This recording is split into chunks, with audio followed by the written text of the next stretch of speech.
Cultura Geral. Apoio. UniBH, o complexo veterinário mais moderno da cidade. Inscreva-se em unibh.br/medvet. Caixa de Assistência OAB Nova Lima. Caminho seguro para os advogados de Minas Gerais.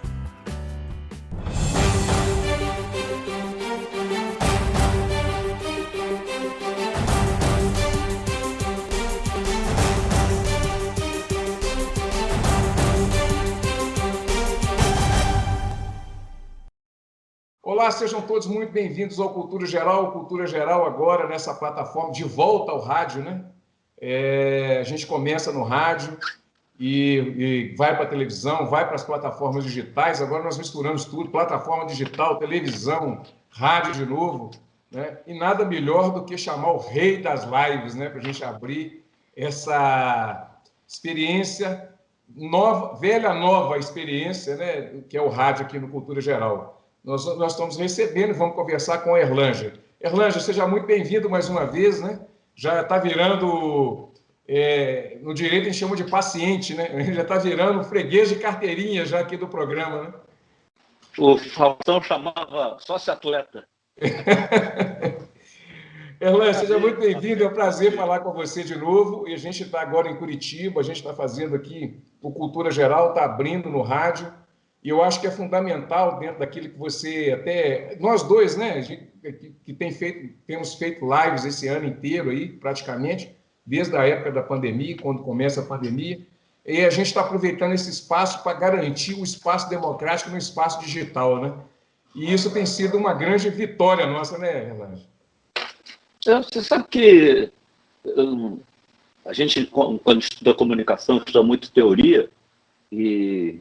O cara é genial, porque a expressão aldeia global, o McLuhan cunhou antes de ter a rede, né, de ter a globalização, mas eu acho que a gente tem que rever aquela frase dele, o meio é a mensagem. Eu acho que essa pandemia mostrou que a mensagem é o meio. A gente vai para o rádio, vai para a internet, vai abrindo caminho por aí. E queria registrar que, na minha carreira, eu tive algumas participações, mas a minha grande frustração é rádio. Eu acho o rádio um barato, sabia? O rádio é o veículo que está presente em todas as horas do dia da pessoa. Minha vida, você acorda, ouve rádio. Aí no carro está ouvindo rádio. Acho rádio... olha que coisa doida, né? O rádio não matou a imprensa escrita, que vai morrer por outras razões. A televisão não matou o rádio, nem a internet matou a televisão. Mas dos veículos, eu acho que você vê que, por exemplo, agora está com a moda dos podcasts, né? Podcast é o quê? É rádio. Você sabe que eu li essa questão do podcast, que é um novo... O podcast é um novo rádio, né? Só que customizado, a pessoa ouve o que quer, né? Mas o rádio é isso que você está falando mesmo, né? Aí propicia, se você for comparar, televisão não faz, jornal nem eletrônico, nem digital faz. O que sobra? Nem internet permite interatividade, né? Você está no programa de rádio, aí entra o ouvinte, fala alguma coisa, vai. Esse como o pessoal de marketing fala, né? De um para um, né? Você pode falar, você está falando com milhares, dezenas de milhares de pessoas, mas pode abrir espaço para um. Erlângea, eu quero entrar nas suas lives de uma vez, porque eu acho que assim, você fez um trabalho fundamental. Às vezes as pessoas podem achar que não que o que está acontecendo nessa revolução digital que a gente está vivendo em decorrência da pandemia, mas em decorrência também da pós-modernidade, né? As pessoas podem achar que não tem essa ligação, mas tem muito essa ligação forte com a democracia, com a liberdade de imprensa, com a forma de se expressar, né? E você trabalhou muito bem, tanto o seu conceito jornalístico, né, como também literato, mas mais jornalístico e tal, trazendo para a internet a vida como ela é, como dizia Nelson Rodrigues, né? Até uma pergunta que eu tinha ontem com o Paulo Betti, mas não dá para ler, né? A conversa fica fluindo demais. Mas eu acho que a vida como ela é. Então, você teve aí, por exemplo, as duas últimas lives que foram fantásticas de ontem, que eu acompanhei, a do Paulo Betti e a do Bial, foram, tirando, não estou excluindo as outras foram maravilhosas, né? Mas as duas marcantes, antes de você parar para umas férias merecidas, foram fundamentais para entender esse timing que a gente está vivendo, né? Tanto de liberdade de expressão, sedimentar a liberdade de expressão no meio digital, como também trazer coisa de conteúdo para o meio digital, né? Que também falta um pouco, né, Rani? Betão, você tocou num ponto interessante. Quando você fala em democratização da informação, ela também foi em mão dupla. Embora não seja um trabalho remunerado, eu arrumei um caminho de exercer a minha aptidão de informar e, como entrevistador, de dar espaço para as pessoas falarem. E procurei, se você for ver,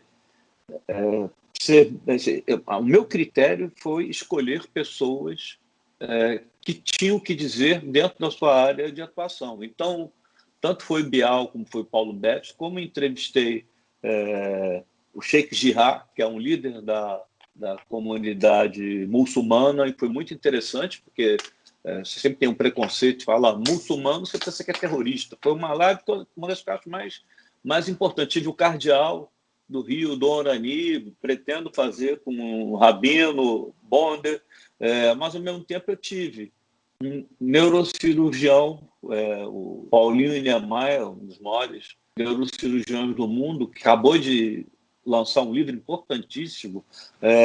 Tive um neurocientista, que é o Roberto Lente, porque eu acho que quando você fala em democratização da informação, por tabela, você está falando em democratização do conhecimento. Do conhecimento. Eu acho que a grande ferramenta que você tem contra o atraso é o conhecimento, é o saber, é a educação. Obviamente, a Cláudia Costin, logo no início da pandemia, agora ela está sendo muito requisitada, foi uma das primeiras que eu fiz questão de entrevistar, e ela me fez essa gentileza, porque é uma cabeça incrível na área de educação. E ela logo fez um raio-x importantíssimo para mostrar que, como se fala, né? Todo mundo fala, não, essa doença é democrática, ela é igualitária. Coisa alguma, né? Você vai ver o clipe do MV Bill, que eu recomendo que se veja. Ele falava comigo, como é que vai falar em isolamento se na minha casa moram 22 pessoas? Então, esse vírus ele foi, como sempre, desigual do ponto de vista social, e que, no que se refere à educação, ela, logo no início da pandemia, ela já tinha uma pesquisa assustadora, e eu, dentro dos meus limites, eu divulguei o clipe do Carlinhos Brown. Era assim, tipo, 70% de jovens de classe social baixa, pobres, vamos dizer a palavra correta, diziam que mesmo com o fim da pandemia não pretendiam voltar para a escola. Então a gente tem uma geração aí, é uma geração, né? Uma geração um país que já tem um atraso enorme educacional, antes da pandemia já tinha em torno de um assustador número, parece que é bom, mas de 4% de analfabetos no total. Isso é inimaginável. E analfabetos funcionais chegava a 40%. Analfabeto funcional, para quem não sabe, é quando a pessoa escreve casa, ele não pensou C, A, K, S, A, Z. Aquelas letrinhas de mãos dadas é como se fosse o desenho de uma casa. Então, fala-se muito em investimento no Brasil, em construção e tal, mas nesse período, eu tive um período fora do Brasil, durante 1 ano e 2 meses, circulei não é minha área, mas assim, área de pessoal de investimento e tal, e dizia que o grande problema do Brasil, que tem matéria-prima, tem clima bom em alguns lugares, muito bom, o Brasil, como diria o Pero Vaz, se implantando, o grande problema do Brasil é o que se chama, de uma maneira capitalista, de capital humano. Nós temos uma população despreparada, não é nem para o futuro, é despreparada para o presente. Oi, Erlange, tem uma situação também é lógico que eu acompanho, eu vi todas as entrevistas, eu não vi na sua totalidade, porque às vezes nessa correria da gente entrevistar um, entrevistar outro, né? Montar a pauta, você tem que montar uma série. Tem dia que eu estou entrevistando 3 pessoas, por exemplo, né? Então, mas a gente percebe sim essa paixão pela democracia, essa ideia, mesmo consciente ou inconsciente, mas você percebe sim que está no cunho da ideia do jornalista mesmo, de dar voz e tudo. Como é que você tem visto e percebido nesse longo de entrevistas que você fez de ex-prefeito do Rio, de candidato a prefeito, candidatos a vereadores, tem uns recortes da esquerda que você faz, também da ultradireita. Ontem a conversa foi muito proveitosa nesse sentido, com o Bial também foi muito proveitosa e tal. Como é que você vê esse espaço democrático? Como é que você vê a nossa política? E como é que a gente pode até melhorar essas nossas conversas para o ano que vem?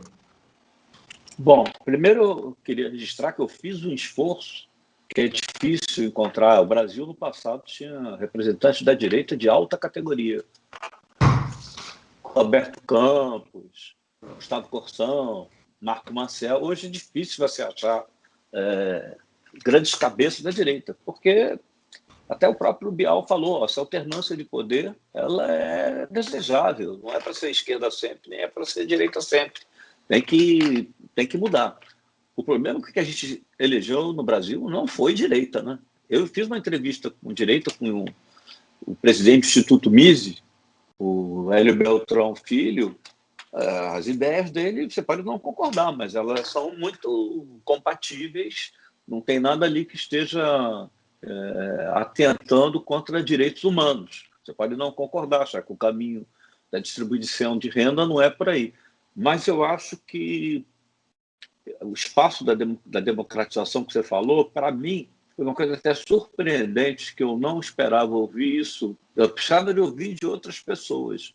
Mas se você não ouviu, eu recomendo a você e a todos que assistam vejam a minha live, entrevista, com o estrategista político Jackson Vasconcelos. Eu entrevistei porque ele assim, tirando alguns políticos, ninguém entende tanto de política quanto ele, articulação, movimentação. E ele acabou a entrevista de uma maneira, para mim foi dramática, mas nem eu mesmo tinha me dado conta disso. Ele falou assim, o Brasil não vive uma verdadeira democracia. Aí eu tomei um susto, não é por causa de Bolsonaro, é porque o nosso sistema representativo ele é falho.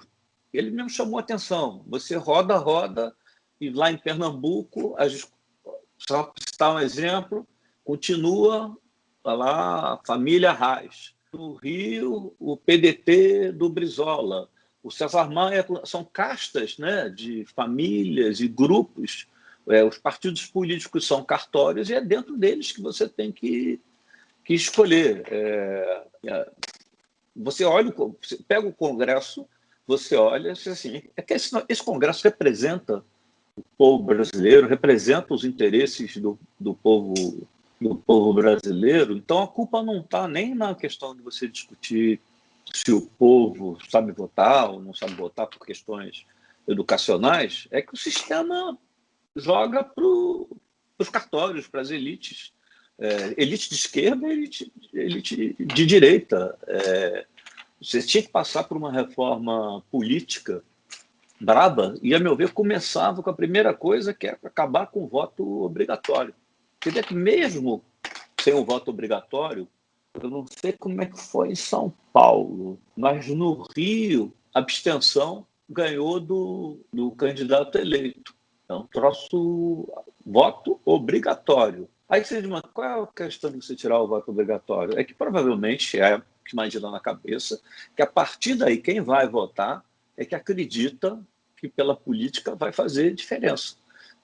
O Biden ganhou a eleição, se você for estudar lá como é que foi o processo eleitoral, por causa de uma campanha ferrenha que os democratas fizeram, estimulando a população para votar, porque lá não é obrigatório.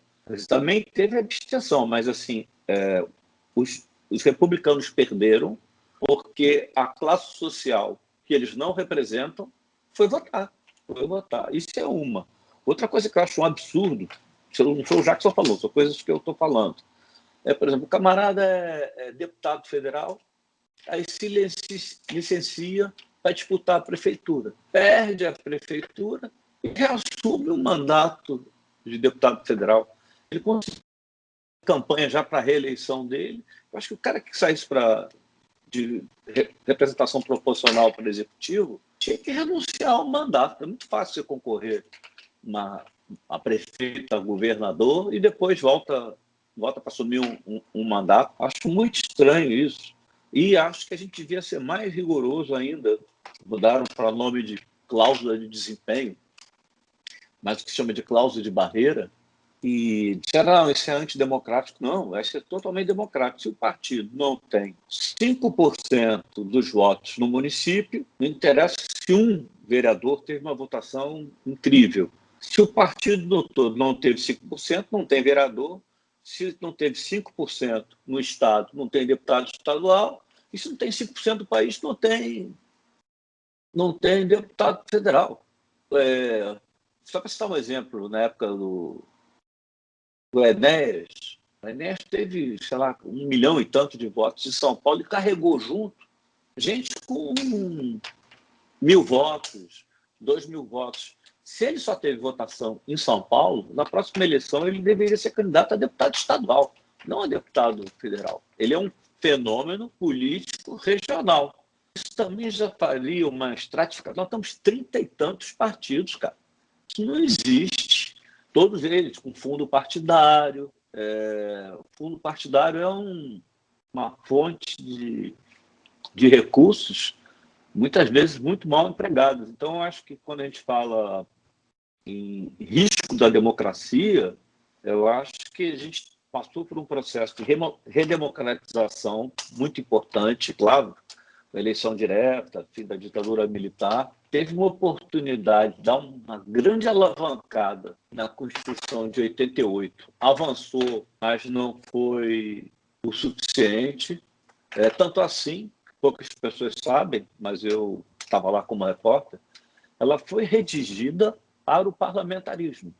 E na hora H, o Sarney, vamos lá, as cabeças da Constituição de 88, que não é Constituinte, é Reforma Constitucional, eram o Covas e o Jobim, basicamente, ouvindo o Ulisses Guimarães e todo mundo. Mas eles eram os grandes timoneiros, vamos dizer assim. Eles eram parlamentaristas. Chegou na reta final, o Sarney impôs o presidencialismo. Por isso que hoje o presidente, para governar, tem que comprar o Congresso. Se não tiver maioria ideológica, então fica esse centrão sempre sendo cobiçado em troca de ministério, em troca de liberação de emendas, liberando verba para obra no Estado, no município, o que for. A gente virou, em Portugal, é uma coisa muito estranha, porque tem um primeiro-ministro socialista e o presidente é cristão democrático. É tão cristão que no dia seguinte da eleição ele foi pedir bênção ao Papa. Lá eles criaram um troço que eles chamam de geringonça. O sistema de governo, eles mesmos chamam de geringonça. Só que a geringonça funciona. Aqui nós temos uma geringonça que não funciona. Aí você vê o executivo, o judiciário legislando, o Congresso não deixando o executivo executar, o executivo tendo que... Não, o presidente não é uma rainha da Inglaterra, mas ele não tem os poderes que um presidente, num presidencialismo puro, como a gente diz ser, pode ter. Não estou defendendo que ele tinha que ter poder absoluto, mas está tudo desequilibrado. Bom, a mais que vem para bem, né? Nós estamos vivendo aí a geringonça do Shazam e Xerife. Bom, deixa eu fazer um intervalinho, vou fazer um intervalo, daqui a pouquinho a gente volta com mais conversa com a Erlângela. Não saia daí.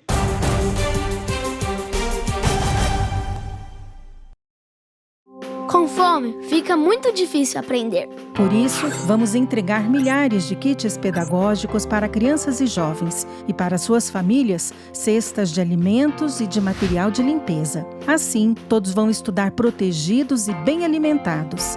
Não é fácil, mas com a sua ajuda é possível. Criança nota 10. Proteger a infância é acreditar no futuro. Apoio TV Banqueta. Todos os dias, milhares de pacientes de Nova Lima, Raposo e Rio Acima procuram o Hospital Nossa Senhora de Lourdes para receber atendimento, sendo que 80% deste atendimento é pelo SUS.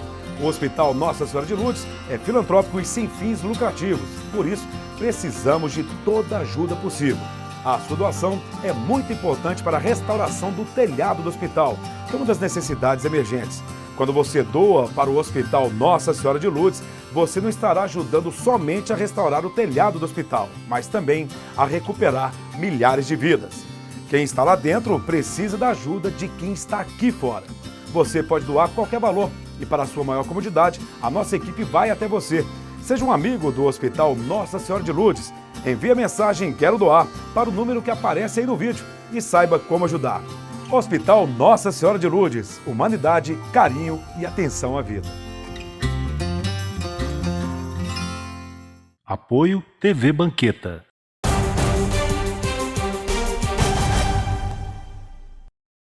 De volta com Cultura Geral, Erlângea. O papo está muito gostoso e a gente estava falando de democracia. Você acha que a gente tem algum risco democrático, Erlângea, pela experiência que você tem? Você que viu a construção da Constituição como jornalista em Brasília. Como é que você está vendo esses momentos que a gente está vivendo? E também essa situação que a gente está vivendo, como a gente estava falando no bloco anterior, dessa geringonça, desse Shazam, esse caminhão do Shazam xerife que tem tocado aí, né? Um poder interferindo no outro, e a gente não consegue estabelecer de fato uma democracia plena, né? Como que você tem visto isso e o que você pensa dessa questão das nossas liberdades? Sinceramente, mesmo no passado recente, que as pessoas estavam preocupadas com golpe, todo mundo falava em golpe, eu tenho mais nada. Quem pode dar o golpe é o próprio presidente, né? Quem vai dar golpe contra o Exército, a Força Armada vai derrubar? Não tinha sentido. Mas eu acho que nós sofremos, não sou nem eu, você tem um instituto, como é que se chama?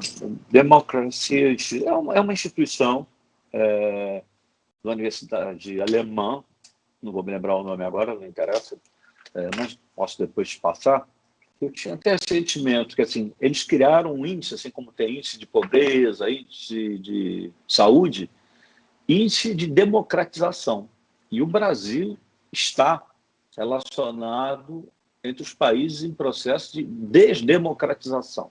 Então, quando a gente fala em retrocesso, eu não imagino ter retrocesso com derrubada de presidente ou com o presidente fechando o Congresso. O que acontece é que, conforme eu estava falando no outro bloco, nós temos um problema seríssimo de representatividade política e, mesmo sem o presidente tendo um poder absoluto, por exemplo, no que ele está querendo fazer mal à cultura e mesmo à saúde, ele consegue fazer. Ele agora ele não proíbe o cinema, mas o que ele fez agora no final do ano, obviamente, teve o dedo dele. Não sei se você sabe que a Ancine, muitos projetos, a gente tem que reconhecer que muitos projetos aprovados pela Ancine no audiovisual cometeram irregularidades, houve muitos casos. Então, o que você faz? Faz auditoria, pune. Devia nem ter permitido, mas se houve irregularidade, pune. Não justifica você parar o funcionamento da principal entidade que promove o audiovisual no Brasil, que é uma indústria, uma cadeia produtiva que envolve, olha só, centenas de milhões de reais. Então, o que ele fez logo quando primeiro tirou o Ministério da Cultura, virou secretarias, acabaram de turismo, sei lá que diabo que é. Ele, de saída, ele não aprovou projetos novos a título de ficar fazendo auditoria nos antigos. trabalho que já tinha sido feito pelo antecessor dele, no Ministério da Cultura, o Sérgio Saleitão. Agora, como se diz, ao apagar das luzes do ano, ele suspendeu a liberação de verba para projetos já aprovados. Já aprovados. Ou seja, eu conheço várias produtoras que, como os projetos já estavam aprovados, já estavam começando a desenvolver filmes, desenvolver série, desenvolver o que, sei lá, que fosse, estava aprovado. Ele suspendeu, essas produtoras vão quebrar, vão quebrar. E o que é pior de tudo, se é que pode ter alguma coisa pior, o dinheiro da Ancine não é dinheiro público. Existe uma taxa que chama Consine, contribuição para o audiovisual, e o governo impôs às empresas, várias empresas de telecomunicações, telefonia, é uma coisa, um tributo que é pago para ir para a Ancine, tem destinação de verba. Eu não sei agora, porque não se divulga, mas em 2018 era mais de R$1 bilhão. Você imagina quantos filmes poderiam ser feitos com isso.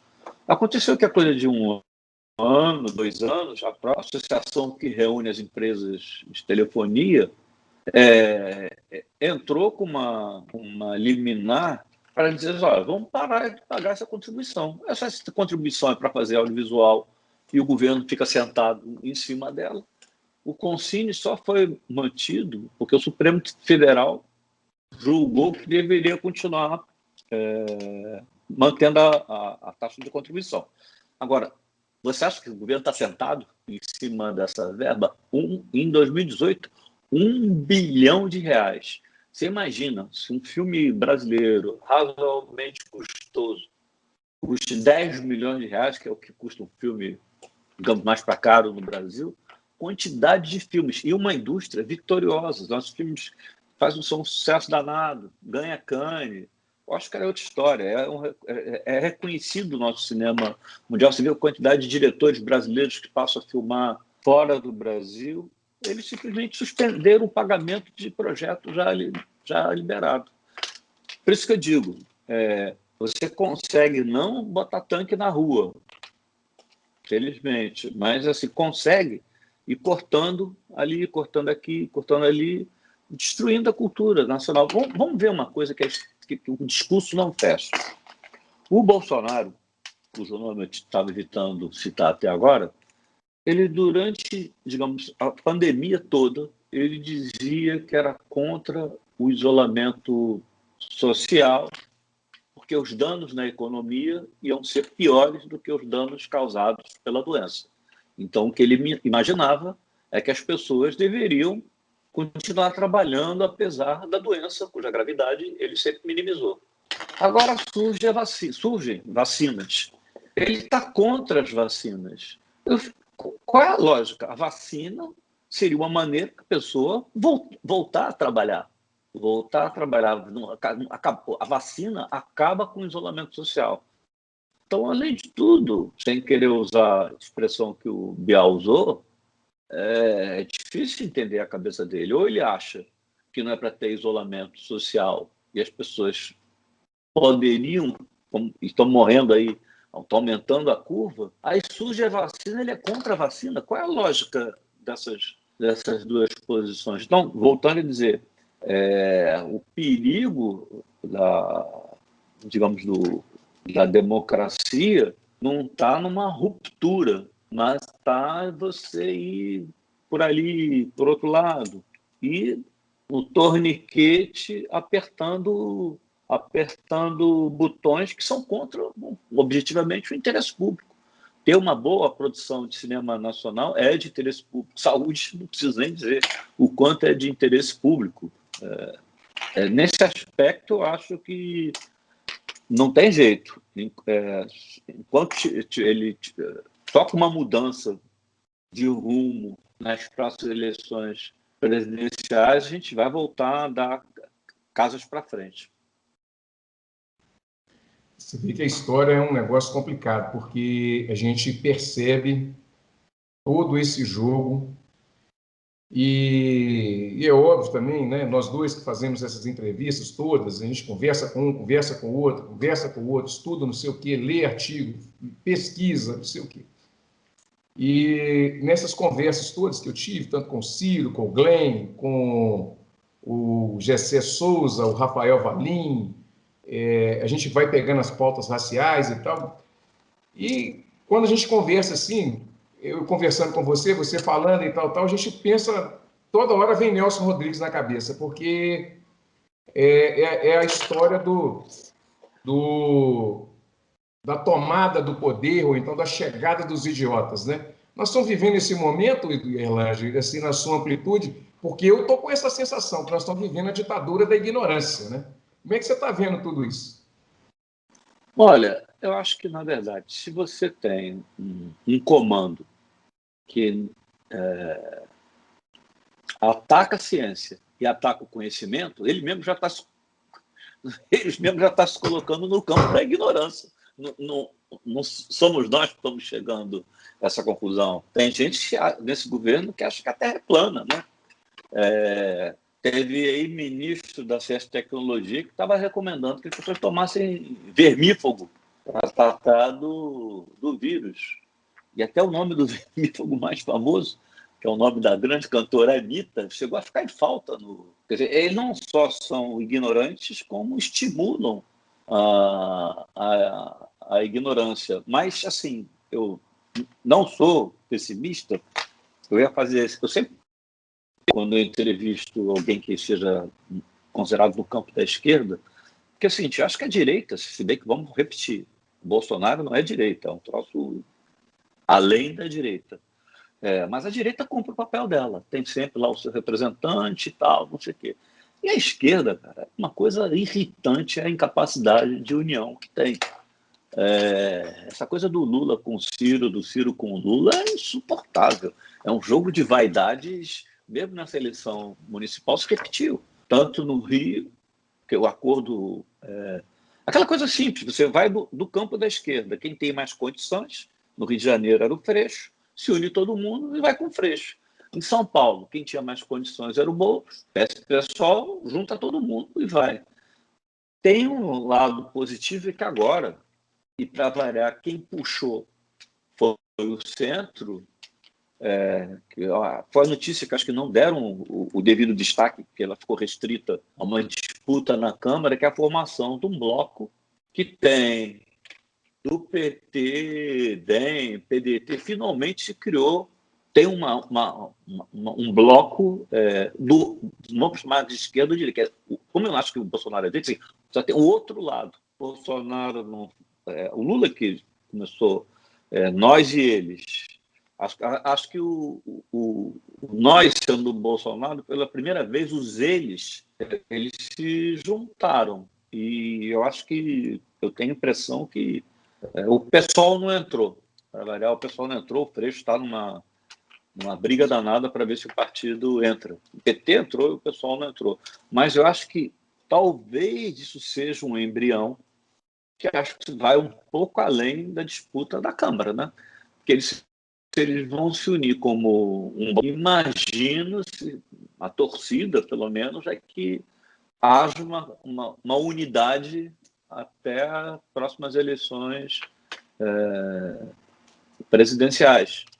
Espero que não prevaleça de novo vaidades e disputas pessoais, mas, enfim, acho que está caminhando para ter... Antigamente, a gente queria uma... Se a gente quer agora é uma segunda via, né? Uhum. Uma segunda via. Eu acho que a imprensa não explorou bem essa história, talvez até porque se provocasse esse assunto com os líderes, eles conversassem. Mas acho que foi um passo muito importante. E temos que registrar que é impressionante pela juventude a capacidade de articulação do Rodrigo Maia. Ele, até hoje, ele não é muito mais de articulação, ele é um quadro a ser visto. Na entrevista com o César Maia, é engraçado que ele estava falando sobre o filho, ele dizia que tem dois tipos de político. O político que fala muito, categoria que ele se integrava e o político que ouve muito. Eu digo que o Rodrigo nessa faixa, e ouvindo, você vê que ele é o responsável pela narração desse grupo. Se elegeu 2 vezes presidente da Câmara e foi um contraponto das medidas, digamos, mais radicais do Bolsonaro. E vamos lembrar o seguinte, que, como dizia Magalhães Pinto, política é que nem nuvem, né? Se olha de novo, já mudou a posição, já mudou o formato, muda tudo, muda, assim. Uma das coisas que o Maia, os 8 anos dele de presidência da Câmara, ele não levou a plenário nenhum projeto de impeachment do Bolsonaro. Não sei por que não foi. Mas, assim, se elegendo agora esse bloco que não é bolsonarista, e se houver uma radicalização do Bolsonaro, vamos lembrar quem derrubou, quer dizer, quem deu o pontapé inicial para derrubar, uns vão dizer que foi justo, outros foi injusto, mas derrubar nas normas constitucionais a Dilma foi o Eduardo Cunha. O Eduardo Cunha, que está longe de ser um esquerdista,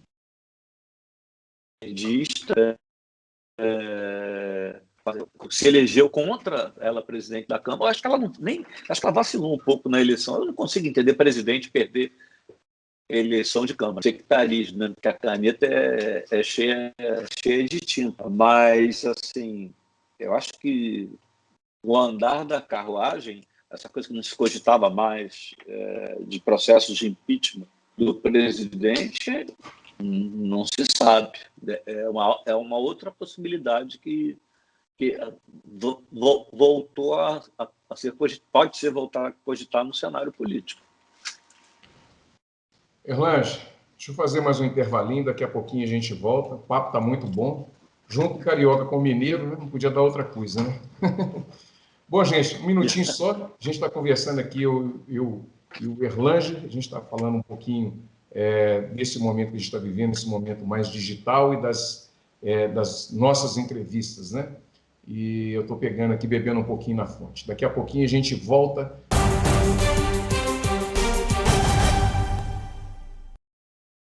Todos os dias, milhares de pacientes de Nova Lima, Raposo e Rio Acima procuram o Hospital Nossa Senhora de Lourdes para receber atendimento, sendo que 80% deste atendimento é pelo SUS.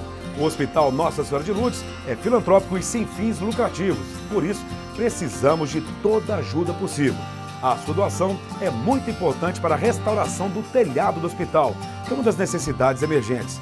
Quando você doa para o Hospital Nossa Senhora de Lourdes, você não estará ajudando somente a restaurar o telhado do hospital, mas também a recuperar milhares de vidas.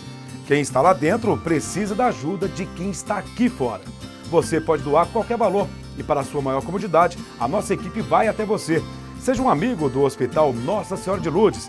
Envie a mensagem "Quero doar" para o número que aparece aí no vídeo e saiba como ajudar. Hospital Nossa Senhora de Lourdes. Humanidade, carinho e atenção à vida. Apoio TV Banqueta. Com fome, fica muito difícil aprender.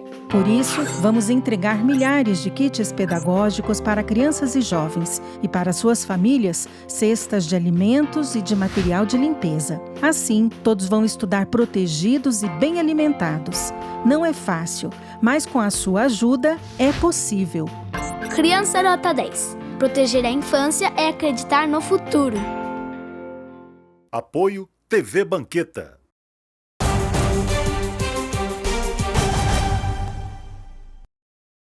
Bom, de volta com Cultura Geral. Erlange, agora eu queria explorar uma parte sua que você conhece pouco, que é o jornalismo. Como é que você tem visto o jornalismo nesse período, principalmente nesse período de Covid? Voltou a ser protagonista os grandes veículos de comunicação? Voltaram, né? Eu acho, não sei se eu escrevi ou se eu comentei alguma coisa a respeito, eu acho que a imprensa tinha perdido esse papel que era atribuído a ela de quarto poder. Não sei se por mérito dela ou por demérito do governo voltou a ser um dos pilares da democracia. Você quer saber o número correto de pessoas atingidas, mortas, vítimas do Covid? Não é pelo governo. As mentiras, de novo, a corrupção. O papel do jornalismo é de curadoria das informações que são necessárias ao interesse público. Eu sempre falo que existe uma diferença entre interesse do público e interesse público. E não há dúvida que a imprensa retomou esse papel. Você não tem como, hoje, se basear exclusivamente nas informações oficiais. Voltou a ser a grande imprensa como um todo. No entanto, ao mesmo tempo que eu faço esse elogio, é um sentimento muito particular meu, a gente costuma dizer que jornalista é o profissional mais bem capacitado a separar o joio do trigo. Realmente publica. Eu acho que assim, não é para adorar a pílula, mas eu acho que ela está um pouco... O governo é negacionista, a imprensa está um pouco negativista. Vou te dar um exemplo.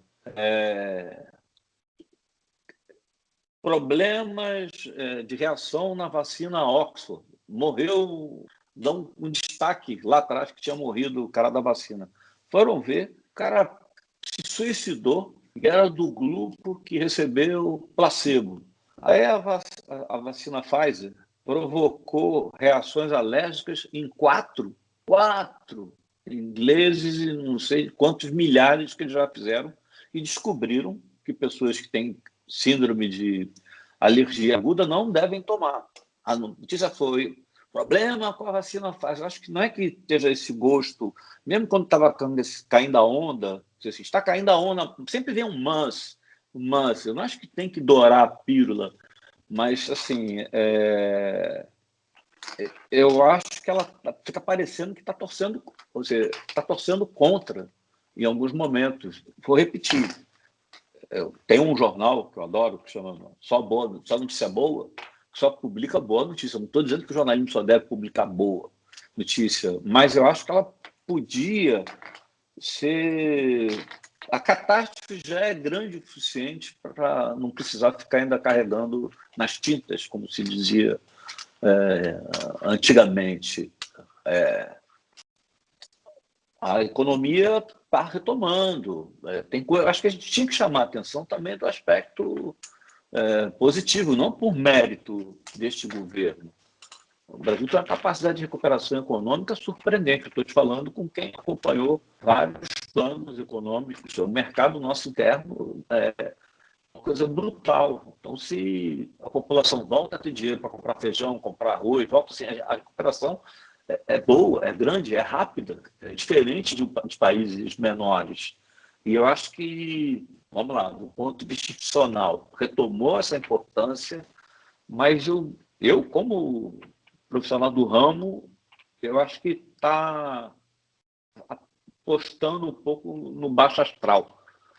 Eu recomendo até, eu acabo de postar na minha conta no Instagram, um vídeo lindo da Fernanda Montenegro, falando de esperança no futuro. Uma senhora de 91 anos, e como eu chamo a atenção, e ela tem virado uma espécie de símbolo da importância da arte e da cultura contra o obscurantismo. Então, retomando, eu sou uma pessoa muito crítica, então eu sou crítica até com a minha profissão. Do ponto de vista institucional e da democracia, foi fundamental, está sendo fundamental.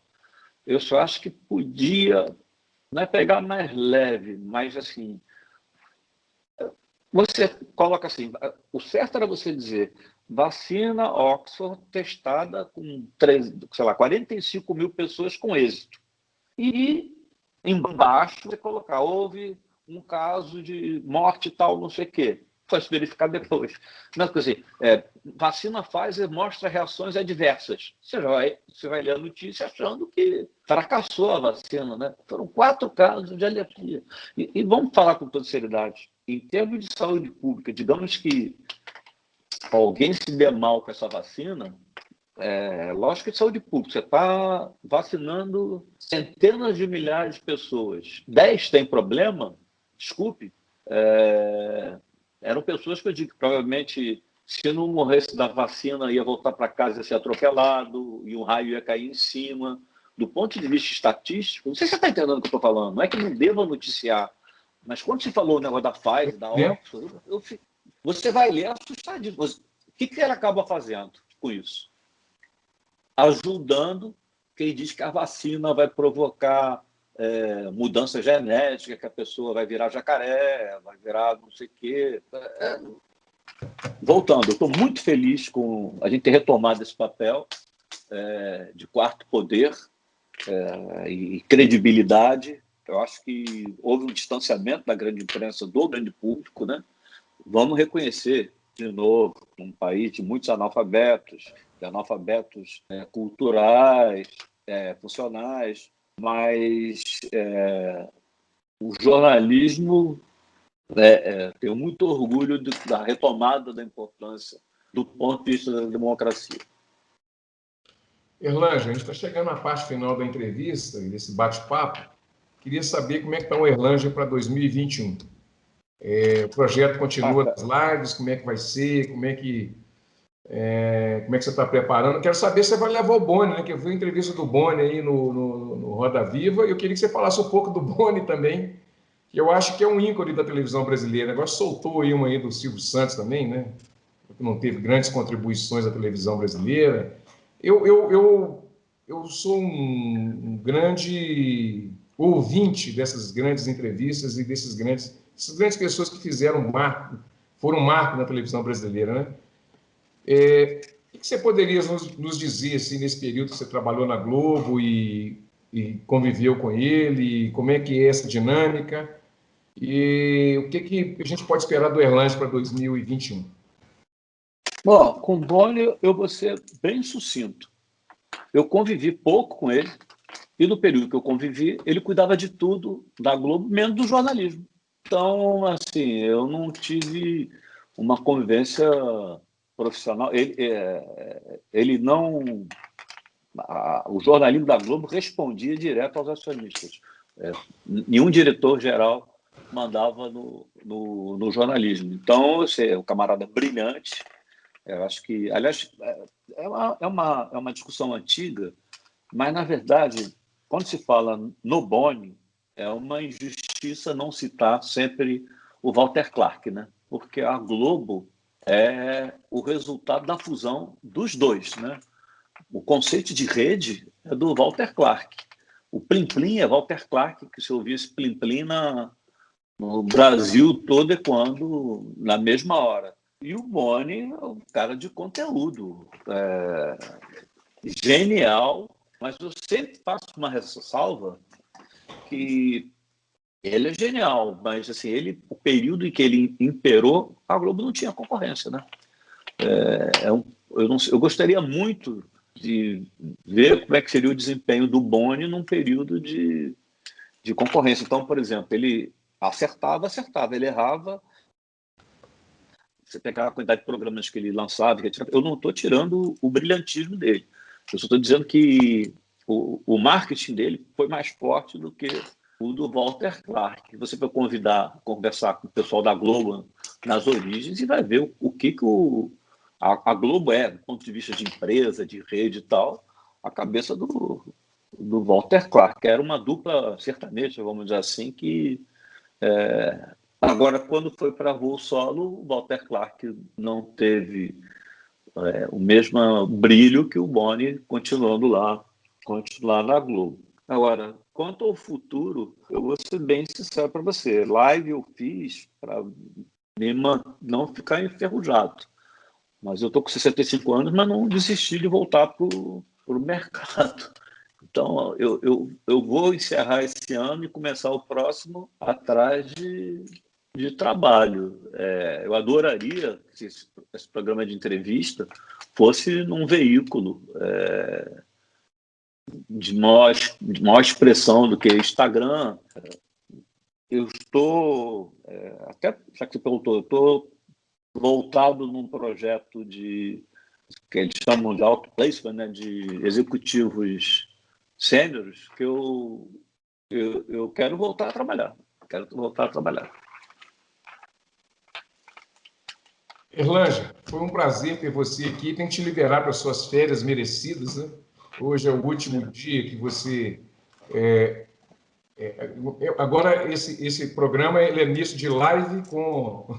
não live, né? Mas a gravação que vai para a televisão com a do rádio, né? Mas eu fico muito feliz de ter estabelecido essa amizade com você e a gente caminhar. Eu acho que o diálogo é sempre o caminho e abrir essas portas e a gente ir conversando, né? Eu tenho essa parceria também com a Contracorrente, com o Daniel Omar Pérez da Casa do Saber, agora com a rádio também de Curitiba. Eu acho que estabelecer todos esses campos de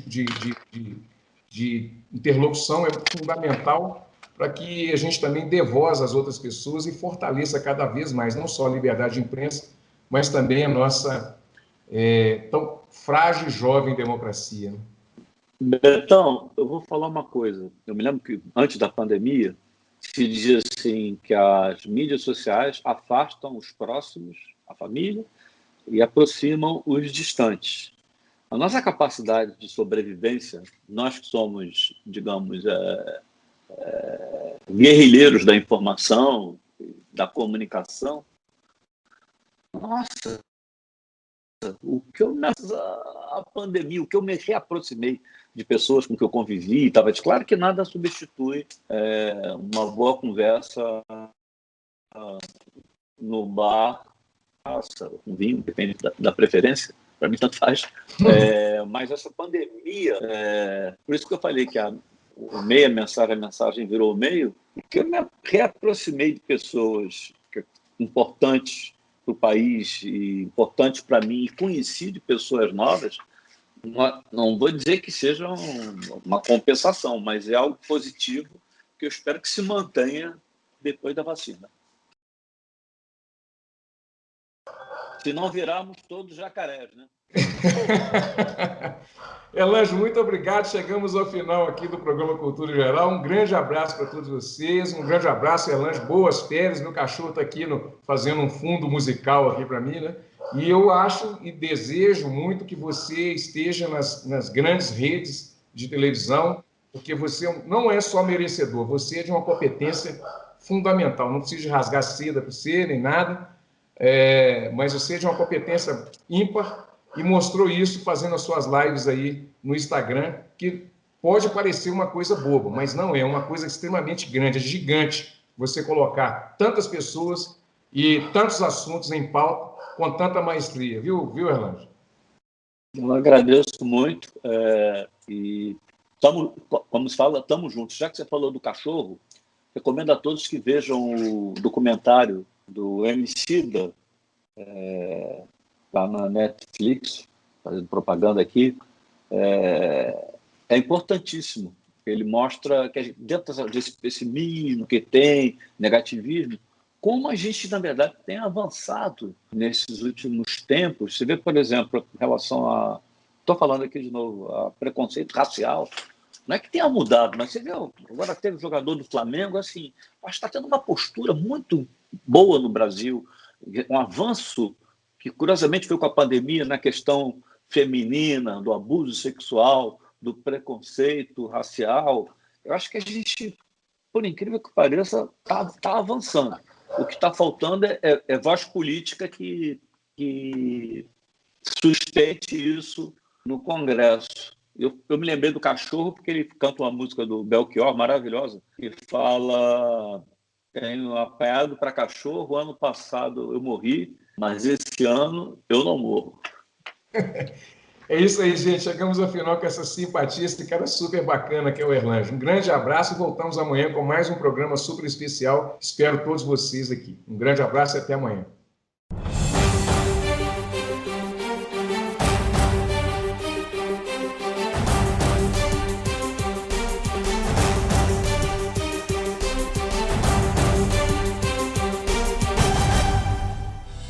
Cultura Geral. Apoio. UniBH, o complexo veterinário mais moderno da cidade. Inscreva-se em unibh.br/medvet. Caixa de Assistência OAB Nova Lima. Caminho seguro para os advogados de Minas Gerais.